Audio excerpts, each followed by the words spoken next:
Okay, this next cartoon is something that's really fun to do with little kids. If you have, say, for example, preschoolers. And often I do this with kids that I don't know because one of the interesting things is watching them as you draw this.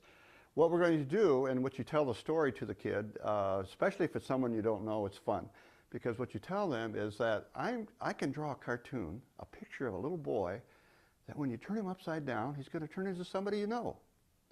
Well, obviously, if that little kid doesn't know you, they're going to look at you like you're from another planet, and they're trying to go through their little universe trying to decide, who does this guy know? Because he can't know somebody that I know.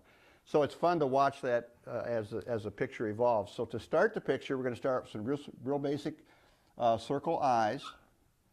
And because we're drawing a little boy, we're going to draw little features, and we'll talk about that in a second. So on the eyes, I like to show the highlights, the white spots in the eye, because that makes it look more lifelike. Okay? Now, this little guy has really pretty eyes, so he's going to have long eyelashes. So put eyelashes going up on each side and then going down on each side. And to make it look more lifelike, you want to show a little bit of the whites of the eye. So between the two eyelashes, just do a curved line that follows the outside of the eye, like that. And so that makes the eye look more lifelike. Now, little people have little features, and one of the things when I was learning to draw cartoons, I struggled with drawing the proper age for what I was trying to portray. And so let me show you a trick that may help you. If you're drawing a face, they all have a center line where your nose is.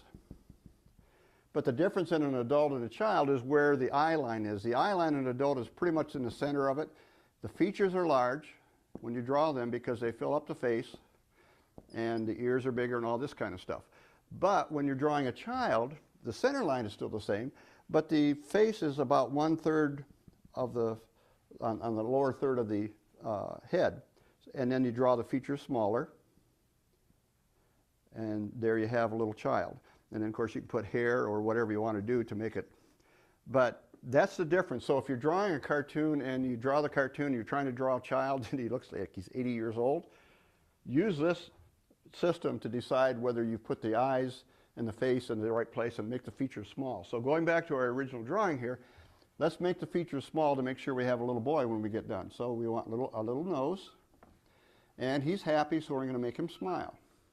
Now we want the other character, when we turn him upside down, to be smiling, so we need to reverse these lines to have that happen. So turn it upside down, curve here, and a line in the forehead like this.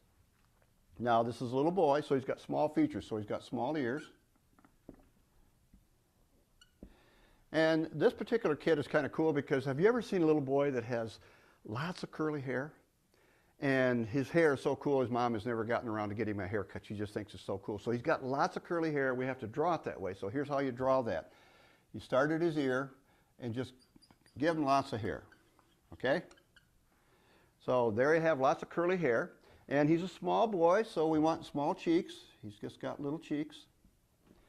Now, when you're telling this story for these little kids that you're drawing this for, you want to mention to them, say, you know what, here's what we have to pretend, because regardless of where you live or what time of the year it is, we've got to pretend it's really cold outside, and we got to bundle this kid up to keep him warm, so we're going to bundle him up in a scarf. So here's how we draw that. First, we start from this cheek and do a line across to the other cheek, and that's the top of the scarf. And then we start from the ear and wrap that scarf all the way around his neck. Okay, bundle him right up. Now it's a long scarf, and so we have a ball on the end of it. And here's, put the ball over here, and then you wrap that scarf all the way around his neck like that. So when you have this, so you say, okay, now remember we said we were going to draw a little boy that'll turn into somebody you know? Let's see if we know who it is.